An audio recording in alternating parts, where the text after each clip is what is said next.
Good evening, everybody, and welcome back to Fallout Shelter Survival. How y'all doing? Hey, what do we got going on the board? We got to complete 8 quests from the Overseer's office, stop 19 incidents, and perform 10 perfect critical hits. Ooh, that's going to be bad. That's going to be hard to do. Yeah. Well, anyways, on that note, though, we can get things going. As far as the 8 Overseer quests, we've got 4 or 5. We got one more here, and unfortunately, we got problems. We got to build some stuff. Crap! So we got to build 3. We got to build 3 of those. There. I got rid of a few of them. I know I did. I don't have a damn. Oh crap! All right, hold on. Okay, so we're gonna have to build 3. Yeah, I should have thought about that before I got rid of everything that Star Paladin Cross brought into the thing she had been bringing back if I had known ahead of time. And I didn't think about it. But we need 3 radiation suits in order to make this work. So we're going to have to build them. They're not hard to build. It's going to take me about an hour. I'm not going to waste nuclear quantums on them because I want to use those in case I need to get back out and back. So for now, we're going to get these 3 going, building those suits, and then we will send them out on that quest, and we will... We'll get it going there, so we'll see you in a bit with that. Alrighty then, we've got our bounty snips. What is that? Ooh, no, not gonna do that one. Not gonna do that one. What are we doing? We are doing the Irish Eyes Are Glowing Part 4, and we need to shite. Where did I leave everybody? Where did I leave everybody? There you guys are. James, Patron. He's a fine tequila patron. James is a patron, so he gets his name in the vault. So there you go. Elder Lines and Star Paladin Cross also going. You guys are going out there and having a good day. We're gonna send you out with 12 of those and get you started right away. Let's go. When Irish says it's not easy being. Whoops, I screwed that up all the way. It's not easy being green. It's not easy being green. Uh-oh. More red attack. Yay! Sorry, got a little bit crazy there with the Kermit the Frog there. Sorry. Yeah, okay. Oh, shite. We're going to run out of damn... There we go. Hey, we stopped 3 incidents of 19. How about that? And you guys are going to go for a while, and you're going to be out there for a little bit, and we're going to see you back, maybe how long?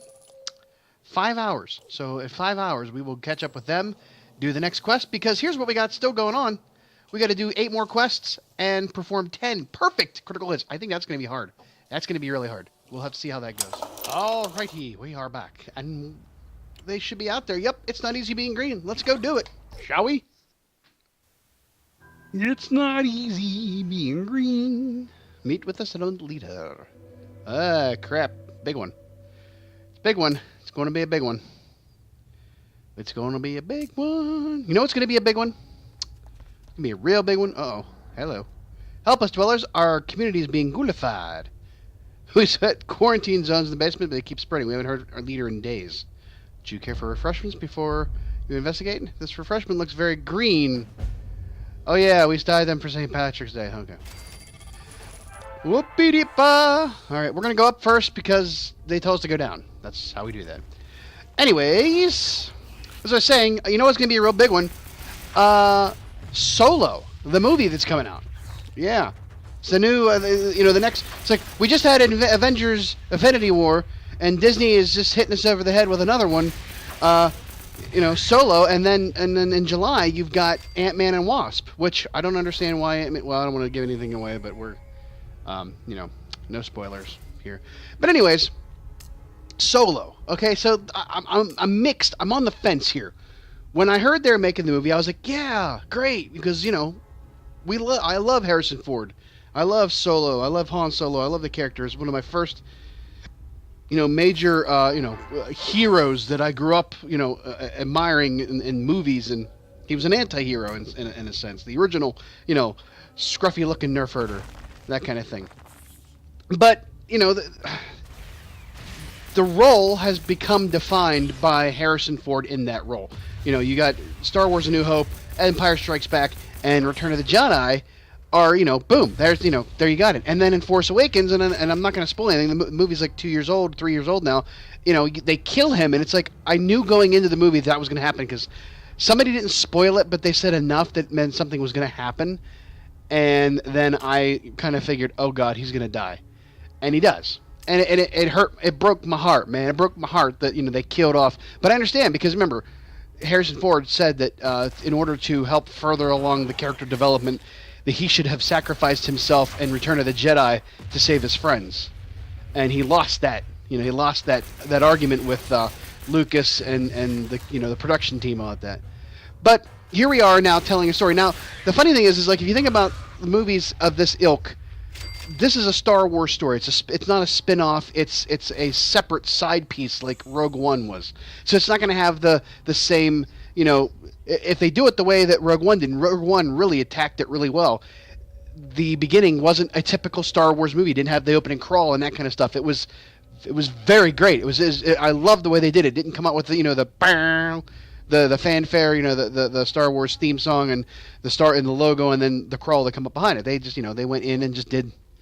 Just right there, boom, they had it. They started the movie, which was great. I thought it was an awesome thing because it's not Star Wars. It was definitely not a Star Wars movie, and I'm going to get far off track talking about this, but Rogue One was a story about how they found the plans to the Death Star, and there wasn't anything about Jedi in the movie because Jedi at that point were still kind of extinct. We have to. Oh God, we're never going to get this. I didn't do well. I got to get 10 of those suckers, and I'm never going to get them all. But the idea being that this is another one of those standalone movies. It's also a prequel in a sense because it's how Han Solo met Chewbacca. It's how Han Solo got the Millennium Falcon. It's got Donald Glover as oh cripes. Damn, I am never gonna get they are too fast. But it's how how he got the Millennium Falcon. You got Donald Glover as Lando Calrissian. And who looks really great. After him hosting Saturday Night Live, I approve of him being Lando Calrissian. Now, I don't even know the name of the guy that's playing Han Solo. Looks nothing like a young Harrison Ford. Mind you, he looks a little bit chubby, like he's got the mumps. But apparently he's really good. He was really good, I guess, in Hail Caesar. I don't know who he is, but I'm just saying that, I'm going to give it the benefit of the doubt. And here's why. And what I wanted to talk today about is, we as, kids who were born in the 70s and grew up in the 70s and 80s who grew up with the original movies and watched through the prequels and saw the last trilogy come out, we have a tendency to treat our favorite characters like they're our children, meaning that no one will be good enough for them if they bring them home as like a potential mate. It's like nobody that Bailey brings home when she's like old enough will be good enough for her in my eyes because she's my daughter. She's my, love her dearly. So, oh my God, why are they so quick? Oh, got one. Yay. But, that's never going to be anybody that's going to be good enough for her in my eyes because she is my, my daughter. And the thing is that we have to let it go that, it's okay to understand that there's not going to be anybody good enough to play the role of Han Solo. It's going to be okay. Uh-oh. Hey there, have you come to rescue us? So some here have already started to turn into ghouls. They go draw my stars in a pint of green beer. First we need to figure out what's causing all this. Did you do anything out of the ordinary these past few days? Is green beer really that good? They're drinking the damn beer. I'm telling you. I think we've done this before. There you go. Boom. That's what the problem is. Okay. But okay, he's not here. But it's going to be okay that somebody else is playing Harrison Ford. We have to reconcile the fact that somebody else is playing that role as a younger version because Harrison Ford can't do it. And maybe they'll have him as a cameo at the beginning or the end as a bookend like they've done in other movies, like having Spock being played by Zach Quinto and also Leonard Nimoy in the Star Trek movies. But while we reconcile the fact that it's not the same thing anymore, it's okay that somebody else is playing Han Solo. We asked for this. We've always wanted to have the backstory of Han Solo. I've read some of the books, the expanded universe books how Han Solo at the end of at Star's End, and there was a Carillion trilogy where his home world and his brother or his uncle or whatever. It's been so long since I read it, but it's like we want this story. We want to have the backstory of Han Solo, how he became to be, kind of like how he wanted to have the backstory and how Darth Vader became to be. And while some of those casting choices were really, really bad, I have to at least, I have yet to see something that would tell me otherwise, that they did a bad job, except for that subplot in Last Jedi with Benicio del Toro. That was kind of stupid. That was stupid. I'm sorry, but that was a stupid subplot that should not have been in the movie. Damn it. I really suck at this. But, the last bomb gets there as it's already dead. Well, I didn't want to do that before I took care of your stuff, but oh well. So, and we had the same problem. Each generation that grows up on James Bond movies has the same internal struggle every time they change Bonds. I mean, I grew up on Roger Moore. I never really knew Sean Connery as James Bond except for the non-Eon, which is Everything or Nothing, the production company, that Never Say Never Again, which was a remake of Thunderball that was competing with another, actual canon Bond film. I could go on for days about being a nerd about these movie things, but that's just me. But the idea being that we had Roger Moore growing up, and that was already a replacement for 2 other Bonds. This is just terrible. All he wanted to do was celebrate St. Patrick's Day and drink lots of green beer. Now look at us. Oh, now look at us. I'm starting to think the beer may have something to do with it. What did you guys put in the green beer is making you sick? Are you saying that Biohazard isn't a brand of food coloring? Oh my god. Oh, that's horrible. That's horrible. Oh, we got 2 Nuka-Cola Quantums. Yay.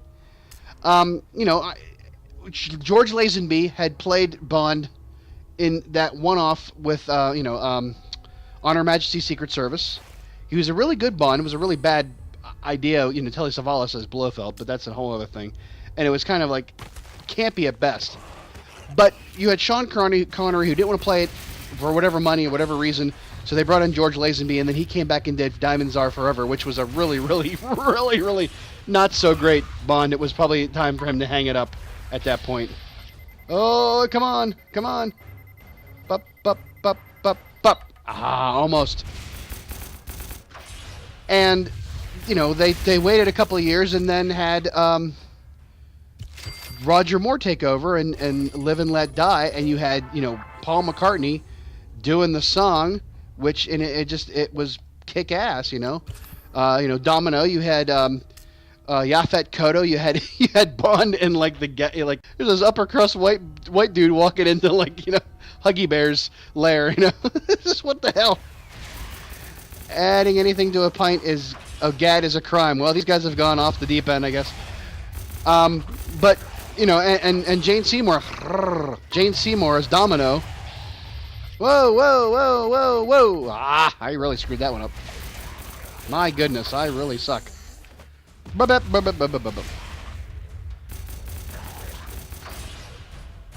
Yep, okay. No, you can fall down anytime now, thank you very much. Oi. But then, after Roger Moore was in View to a Kill, which it was very obvious that he was getting to be too old to play the role, especially a physical demanding one like that. Then we had Timothy Dalton, and Timothy Dalton I still think was a really, really horrible Bond. Some people say he was really close to what actually should have been the real Bond that Ian Fleming intended, to which I say, uh-oh, here we go. That's the leader. Oh boy, keep an eye on these people. So I think that's Daniel Craig is a real good indication of what Bond is supposed to be like. Yeah. Oh, we're all getting there. I'm not gonna waste it because there's only one guy left. He's almost done, and he's done. All right, we got the flask. Yeah, we got it all. We did it all. But Timothy Dalton only did 2 films, and then he was out. And then Pierce Brosnan. I was really happy about Pierce Brosnan being James Bond. I was really cool with it. Everybody, some people, because he was supposed to have been James Bond before Timothy Dalton was, but he couldn't get out of his contract of Remington Steele to do so. But we'll talk more about that on the next round, because we got a lot more quests we got to do. But we're finished with this one. We met with the settlement leader. We visited the yellow quarantine zone. We visited the red quarantine zone. What's the white? Where's the white zone for loading and unloading only? All right. Yes, we want to come home. And we got our rewards: the recipe fragments and a chemistry flask and 2 Nuka-Cola quantums. Huzzah! Oh, the fan is blowing everything off the table. Alrighty. You know what? We will burn. We'll burn one. Burn one, man. We're gonna burn one, yeah. Hold on that thought for 1 second. I want to look and see what we got going on here. I've just got the incidents, the critical hits, and the requests from the Overseer's office. I don't need any of this stuff. Huh. Nothing good here. So let's sell the common items that we don't need. Alright. Woohoo! Soda fountain dress. And we've completed 1 quest from this, and we got the swimsuit, and we've got 2 critical hits. Great. It's going to be forever before we get that done, I can just tell. And another recipe fragment. We're getting all the recipe fragments there. That's good. Alrighty. What is the next quest? The next quest is the last one. The Banshee's Keen. Solve the mystery of the haunted building. We get a parrot out of that, and 2 Nuka-Cola quantums. And y'all going to change your clothes because you ain't going out like that. I'm putting you back in your good stuff. Your good skivvies. Elder Lions, Star Paladin Cross. You're going to put you back in your 51 power armor. And James Smith, you get to wear that as well. And we will give them the goodies because there's bound to be some things going on there. And you guys can get started on your quest. And Raider attack! Hoy. Alright. Let's go do it. Come on. Oh, no. You're already going. No, I want the Mr. Handy. Thank you very much. And I will take that stuff from you. So, yeah. Real quickly, since we have to go through this whole bullshit here. So, when Pierce Brosnan was doing the role, GoldenEye, great film. Judi Dench is in, loved it. The whole everything about that was great. And then they kind of got a little bit started going downhill a little bit with The World Is Not Enough and Tomorrow Never Dies, and then my goodness, what the hell were they thinking of with Die Another Day? Gimme. Oi. Kill them all. Come on, get him. So yeah, the whole Die Another Day was just bad. It was a bad idea, horrible idea. I know it was an anniversary 40 years of James Bond or whatnot, and it was supposed to have been, celebrating all of the movies and having all of the a nod to each movie, like Halle Berry coming out of the surf, like Bridget Bardot and Dr. No. But it was just a bad thing altogether. And that let's see how long it's going to take. 9 hours. I don't want to use anything up. We're going to let them go out and we'll do this tomorrow then. But when Pierce Brosnan was done, he kind of got fired from the role. It was time. It really was time. And then you had Daniel Craig, and everybody's like, what? He's blonde? He's short? How can this happen? And dude, if the guy didn't strap up in Casino Royale and nail it, and then with that kick-ass song from the late great, what's his name? Chris Cornell, that was just phenomenal. And he's been killing. I mean, Quantum of Solace was bad. Spectre was like, just shy of being like, Spectre lies very closely in the middle between Skyfall and Casino Royale, and Quantum Solace is a distant fourth. But I want to see him do it again because I've accepted it, and I accepted each one of them because, and even though I grew up with them, I accepted each one of them as they came along. But we'll talk more about that, about accepting our fandom to be changed in front of our eyes in a little bit. As we wait for them to get out there, we will come back. So we'll see in a few. All right, we are back And they're ready. The Banshee's keen. Let's go do it. The Banshee's keen.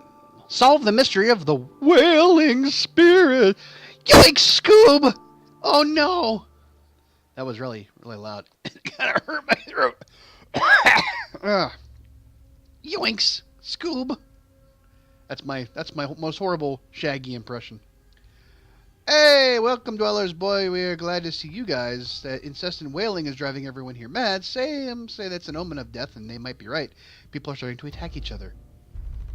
What does the wailing? Don't worry, we'll take care of it. We don't hear anything.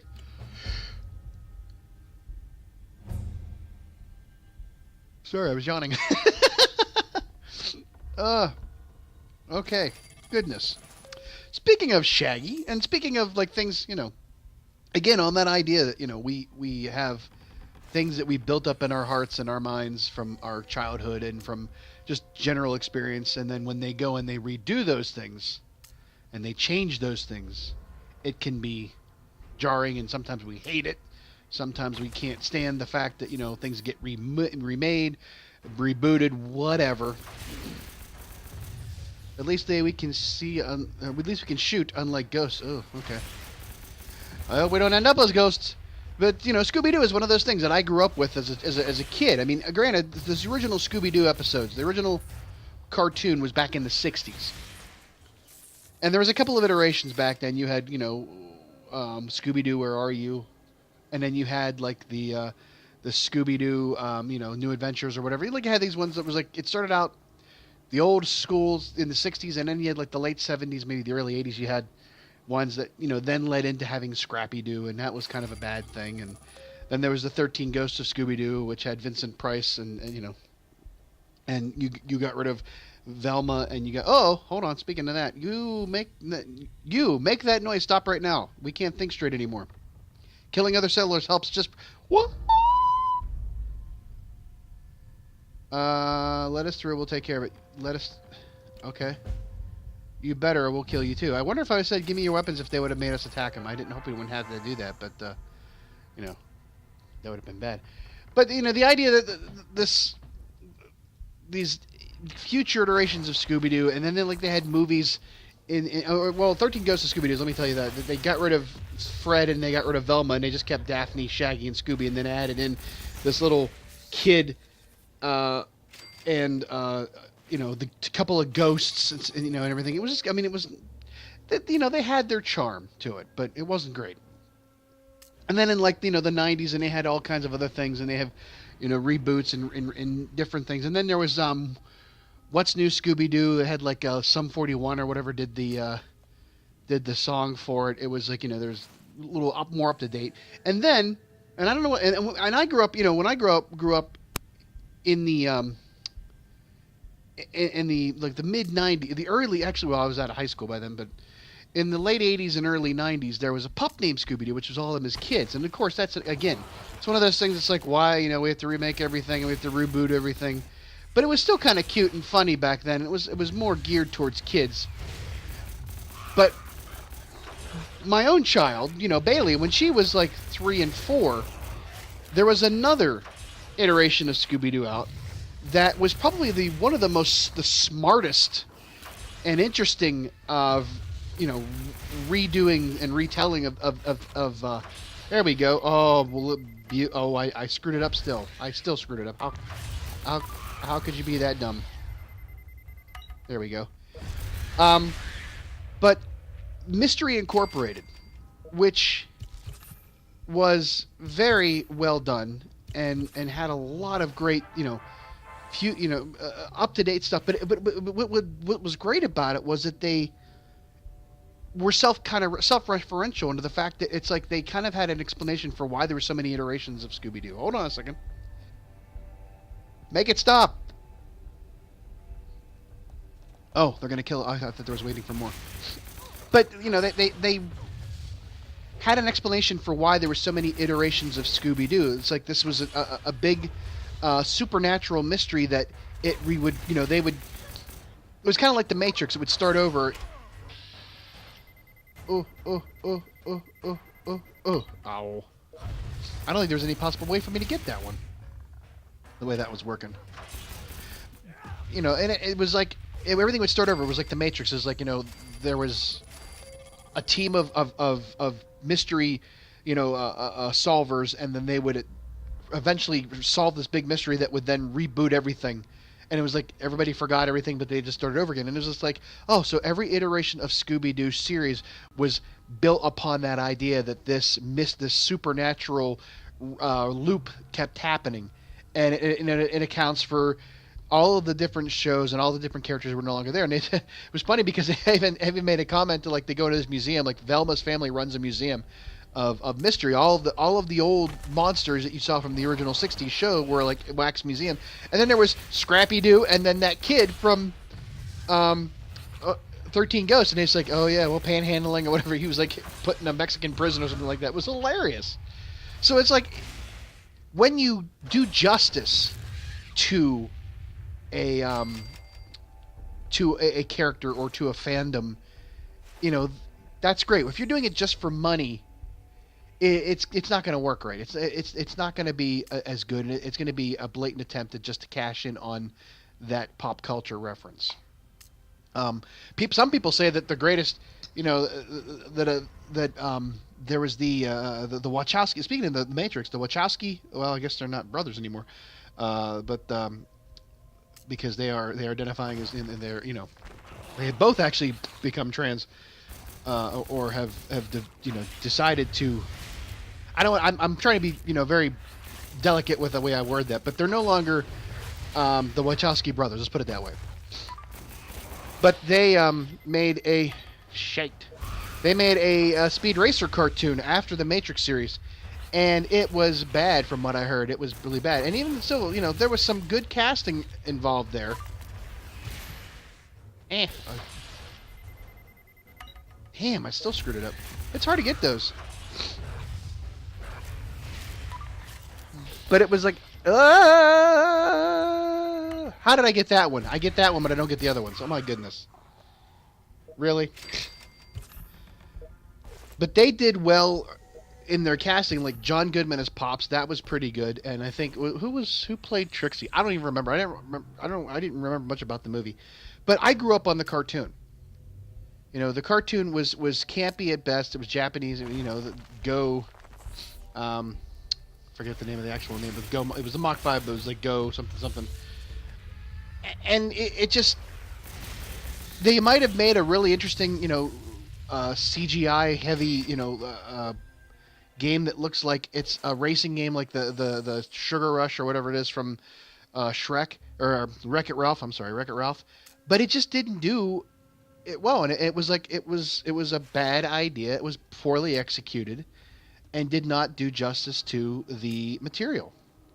And I would feel the same way about anything if they redid. There was supposed to be an Akira live action film, and that would have been horrible. Oh, the Banshee's keening for you. I don't know what that means. Yeah, if you don't know the manga Akira, and there was a movie in the early '90s, anime or manga, if you want to call it. It was very good. I mean, it's been spoofed by South Park, and 20 years ago or whatever, and it was a really, really, really great, not comic book, of course, manga, and made into a movie that did really well. And then there was always talks about making, even up until like as of 2012 or 2013, about making a live action version of it. I think Keanu Reeves was in talks for it, and I was like, no, don't you dare. Don't ever do that, because you're not gonna be able to capture it. You're not gonna be able to get that, and it's gonna be, yeah, we would love to see a live action version of it, but no. Just like other things in this world, like Uncharted. There was talks of an Uncharted. He was already dead. It wouldn't let me do it. I had no. I pushed it. Nothing happened. But there was talks of doing an Uncharted film, and that just seemed like a horrible idea. It was supposed to be Mark Wahlberg, Robert De Niro, and Joe Pesci. Are you flipping kidding me? Why would you do such things? Why would you do such things? to me, Richard McGonigal, and this is funny because I was just watching. Damn. I was just watching The West Wing, one of my all-time favorite shows. I was binging on it for no reason other than the fact that I could. Season 2, which was 2001. Yeah, it was before 9/11 because the first episode of 2000 of this third season had to do with they did something on 9/11. But anyways, in the second season, there was an episode with them talking to like lobbyists or talking to congressional people about big tobacco, and one of the voices, it's like one of the voices. You know damn well that voice. It was, Richard McGonigal, Victor Goddamn Sullivan, as they say, in the show, in the game Uncharted, which that's great. And Nolan North is not going to be anybody else that could play Nathan Drake but Nolan North, because he's done that perfectly, even though he doesn't look it. Uh-oh.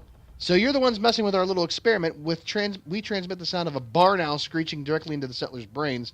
We then measure how quickly they turn against each other. This is the Institute people. And yes, we know owls are extinct. We train parrots to mimic them. That's how we get the parrot. You experiment on settlers. You can't experiment on settlers without their consent. Your scientific experiment is enabling superstitious beliefs. We'll let you live if you give us the parrot. I don't care. I want the parrot. Sure we can if it's good for the greater good or something. Yeah, okay. I'm still going to kill them because they deserve to die. I don't know if I could have got the parrot without killing them, but I'm going to do it anyways. Woo! Damn. But yeah, I mean, the only other person I could see playing the role of Nathan Drake would have been Nathan Fillion. But it's getting to be the point where he's too old to play the character now. Now, granted, the last Uncharted, the with Nathan Drake is the character, not the other one with Zoe and Nadine. I think what was her name? She was a secondary antagonist in the fourth game. Woohoo! We got everything we wanted. But he could have played him at that point because the character is a little older. Hey, we got two new quantums too. But I don't think that it would have done it. We would have loved it. We would have lobbied for it. Yeah, Nathan Fillion as Nathan Drake. Yeah, but then something about it would have been disappointing to us because we're so used to the games. We're so used to that character and that delivery that Nolan does that it would have just not been the same. It would just not have done it justice. And so there again, it's something we would have asked for. It's not something we would have enjoyed because it just won't hold up to what we have built up in our minds as being the embodiment of that character. Alrighty, that's it. We wiped them all out, solved the mystery of the whaling spirit, talked the settlers twice, did that. We're going to come back in with 2 arm stock. Oh, jeez. Well, now, that blows. Uh-oh. Oh, because I didn't. Okay, so this is another one of those things where it's like opening up the quest log, rushing a room, or there you go. Trained parrot. It just says trained parrot. Theme recipe fragment and 2 of those and 2 nuclear quantums. Yay. Alrighty, they're coming on back. We'll bring them back in just because we can only use 1. That's fine. That's fine. Yay! 5,000. Almost. Holy crap, dude. Almost 6,000 in gold. Or bottle caps. Just was playing Stardew Valley, so, let's get rid of the stuff that we don't need. That's common. Oi. Oi, there's lots of stuff here. Holy crap, dude. We'll go get rid of... Oh, you know what we can do? This will help out a little bit. Let's just put you guys in some outfits for now. That'll work. And then... put you in an outfit just to get them out of our inventory for the time being. And now you can come in. All right, we've completed 2 quests from the Overseer's office, and we've gotten 5 perfect critical hits. 5 out of 10 and 2 out of 8. Oh boy, you're getting all them fragments. Oh yeah. Alrighty then, and we will get them set up on another adventure. What do we got here? Skip-a-doo. Oh, and it's Bottle and Cappy. Meanwhile, okay, so that finishes out all those ones. What should we do next? My goodness, oh, the bug hunt, that was for food, glorious food. One dweller. Oh, the secret agent person can only send one person out. I don't really want to do that one. Rad Roach Roundup. We got to do 6 more. Let's just do these ones. Horsemen of the Post-Apocalypse Part 1. Oh my gosh, this one over again. That was fun. I say with great enthusiasm. Alrighty, we're gonna send you out there with. Yeah, you guys were good with 12. It's fine. Alright, they're heading out. You're there. I see you, and I see you. You can't hide from me. Oh, my goodness. My goodness. How, hold on for 1 second. I was just checking and thinking and wondering if maybe I should just do 2 or should I do 3? I think I've got enough time to do 3. So we're going to do three on this episode. So they're going to be an hour to get out there. And we'll let them get out there, and then we'll come back in and pick it on up again. Because, yes. Ah, hey everybody, it's Bottle and Cappy. Oh, where's Cappy at? Nobody in the room to appreciate your dancing, you little shit. Alrighty, we'll be back in about an hour. Well, it'll be instantaneous for you, an hour for me. And we'll do the next quest. Alrighty, they should be out there ready to go. Hey, by the way, look at the corner there. 936,571 caps. We are 43 episodes into this thing. 43 weeks. Wow, 43 weeks. It's been 43 weeks? Are you kidding me? Holy crap. But within a year of just playing maybe a couple of days a week, and not really doing anything and only having 34 dwellers, I've got almost 999,000 caps, which is what we were going for. And we will get there. Yay! Kill the glowing red roach queen! Ah! Roach roundup. Headed for the last roundup. I wanted to get through this one quickly because I'm getting to believe that this is going to be longer than a half-hour video, which is usually, I like to keep it at a half an hour. But it doesn't help me just sitting there and talking and not actually doing anything. Thank goodness someone's come. Armed thugs in wasteland gear barged in and took all of our radiation suits. Then they released all rat roaches, including the glowing red roach queen. Yes, queen. There are more people trapped inside. Please save them. Did the thieves identify themselves? Yes, they said they were pests. You can say that again. Oh, yes, it's the Horsemen of the Post-Apocalypse Part 1. Oh, my gosh, I forgot about that. Yep. And we got a BB gun. Oh, that should help us out a lot. Not. All right. So, yeah. I was going to just do 2 quests and talk just about, the fandom and reconciling fandoms and all that other stuff. And then I realized that I wanted to do 3 quests because I have such a lot of stuff to get through. And I'm like, crap, I have nothing left to talk about. In fact, I was kind of struggling with the last quest on trying to get through all the talking points that I was thinking of. Because, I don't write all this stuff down. It just comes off the top of my head. I have a general idea, a loose outline of what I want to try to accomplish when I have these discussions with you. But I don't have anything written down. Instead, every once in a while I will do that if there's something really important. But me just spinning off and ad-libbing off this stuff, riffing on this idea, is how I usually do these things. And which is why they suck so bad. But in any case. So, I was, we were talking about reconciling fandom and when people get replaced or people get recast or people remake something or reboot something or a prequel or whatever else. And then you have to talk about the fact that the same people that you loved in that character are no longer around. And oddly enough, what I love how things just kind of dovetail from what I see recently in the news to what I'm talking about. Even though those things were never intended to be part of each other, somehow life just works out that way. There's a couple of TV shows I have not watched that are based on either old TV shows or movies. And one of them is MacGyver. Now, believe I grew up on MacGyver. Richard Dean Anderson is MacGyver. I cannot. In fact, the funny thing is I'm watching Supernatural in the background, and oddly enough, Jared Padalecki, Sam Winchester, was the nephew of MacGyver in a spin-off in the the mid-90s. They were going to have like a new version of MacGyver. And it was funny. It was just like, this is horrible, and it never got picked up. But they did pick it up with the kid who played in the X-Men movies recently.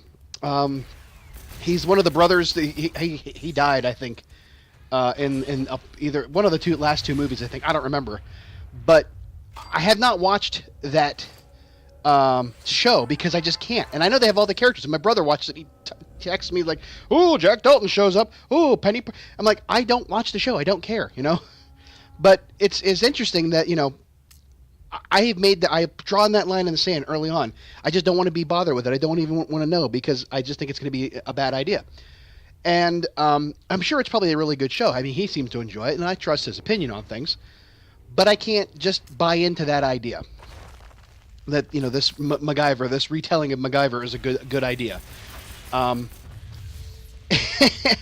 So the other thing, and this is where life dovetails into my commentary, is that the other show that's out there it was based on a movie from the 80s that I love the series but cannot watch the show is Lethal Weapon, which has, I think, Damon Wayans and the Murtaugh, Detective Murtaugh, and I don't really know the guy that plays. I've never really heard of the guy that plays Riggs, the Mel Gibson character, which I understand. You know, hey, Mel Gibson, who plays Riggs, has had his own issues over the past few years, and you know, I'm not gonna give him a pass on any of that stuff. You know, in any way. Although, you know, you got to have some kind of, like, say, penance for what he's, you know, had done. But if he doesn't change his ways and come and reform himself, then you just can't keep.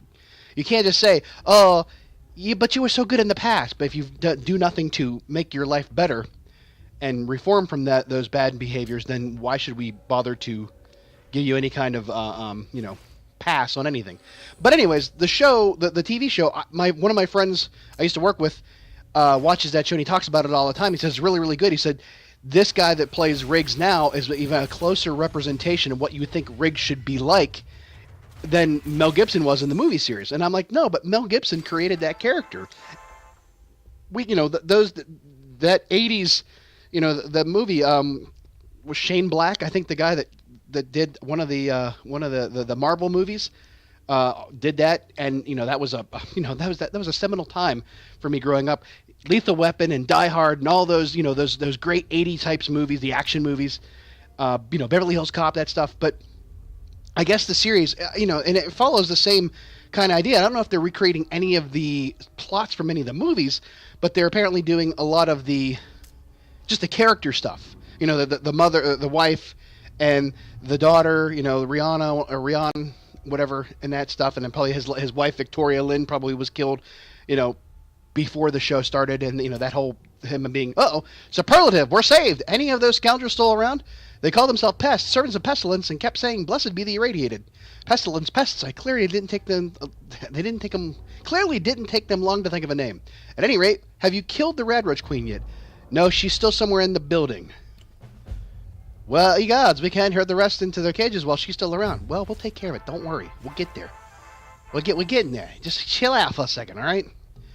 So, but bringing it back to the point, the guy that plays Riggs, they're going to have to recast him.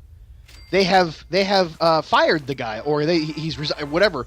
I don't know the exact story, but I saw a little blurb about it, that he was no longer in the role, and he did some bad things, or had some bad behavior, or said something he shouldn't have, or been just a general jackass. And quite frankly, you know, hey, I understand that. That's a reason to today's world, as far as, you know, the corporate capitalism, free market ideas, that, you know, public opinion can be swayed to change the way businesses work, which is a good thing in a way, because, you know, that's how you get change in this real world. That's the whole idea behind the free market. Let the market work itself out. And if people are critical of certain things and you don't change to meet that, you won't survive. So yeah, they're going to recast the role of Riggs, and I just think it's hilarious. Like, I didn't watch the show before, and now they're going to recast the guy, and I don't think I'm going to watch it afterwards. Now that I know that they've recast it, because it sort of seems like a moot point at that moment. Whoop, hup, hup, hup. Oh, I missed it. But in and of itself, again, I won't watch a show because I grew up with Mel Gibson. And even though Mel Gibson has had his share of misfortune rightfully so that he's done it to himself.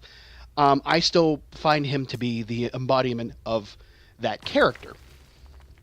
And when we see characters recast, Supernatural is a good example, and it's kind of like the idea of like Mark Pellegrino is the devil. He's Lucifer to me.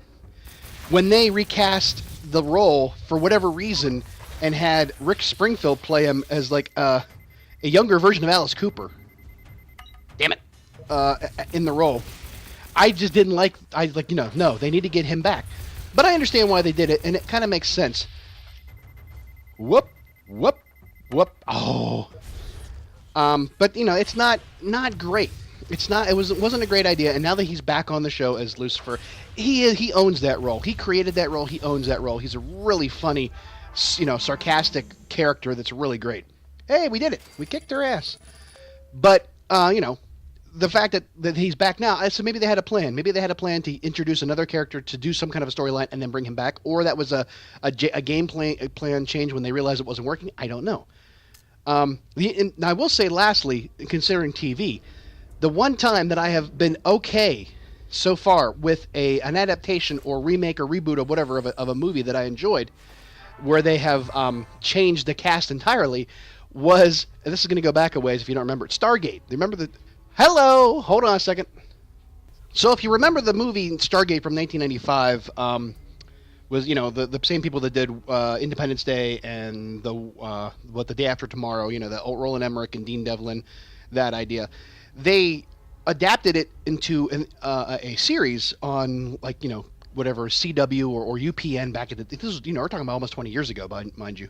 But they recast all the characters with Michael Shanks playing the part of James Spader's character and Richard Dean Anderson, again, MacGyver, playing the part of Kurt Russell's character. Now, granted, I love Kurt Russell as much as the next guy, but they really gave that character such a different arc that it worked out perfectly having somebody else play that role. So I was okay with that. I was okay reconciling that fandom perception of who those characters. And granted, that movie was, while it was still a great movie and I loved those characters, it didn't have the impact on pop culture and my experiences of pop culture as, say, something like Star Wars or Star Trek or TV shows that I enjoyed over the years. So that kind of maybe played into it a little bit. Had there been like 4 movies with those characters and then they had a series and they recast it, maybe I would have had a bigger problem with it, but I didn't. So there you go. All right, we've killed the glowing Radroach Queen, saved the first group of scientists, saved the second group of scientists, and now we're returning to the vault. So come on back, boys and girl. We got a nobility outfit, sports fan outfit, advanced lab coat, and that's it.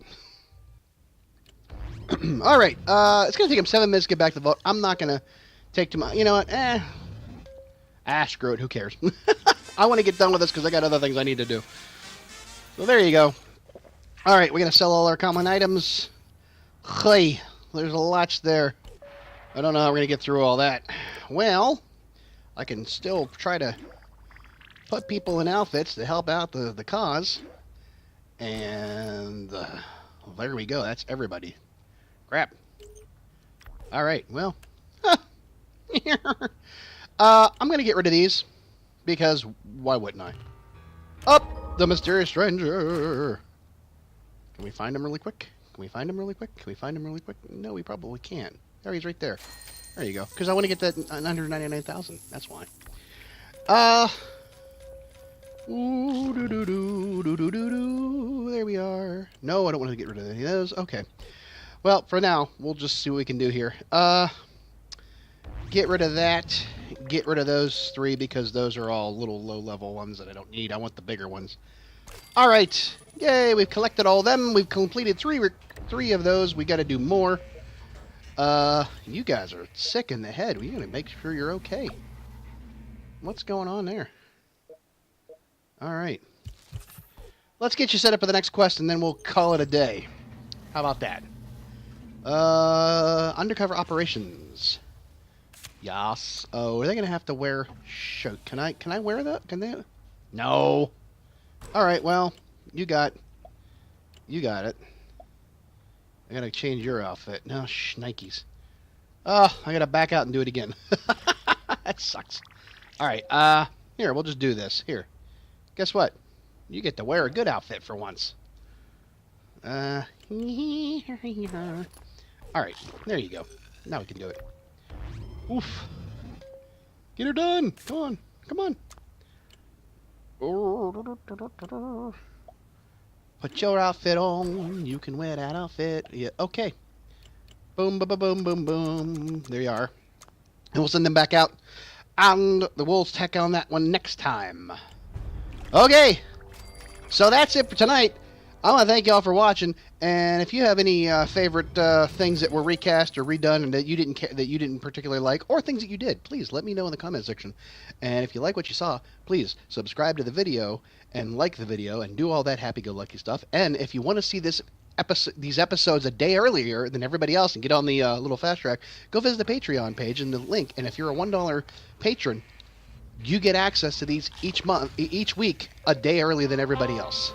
So there you go. So thanks again for watching. I hope you all have a great weekend, and we'll talk to you later. Have a good one. Bye-bye.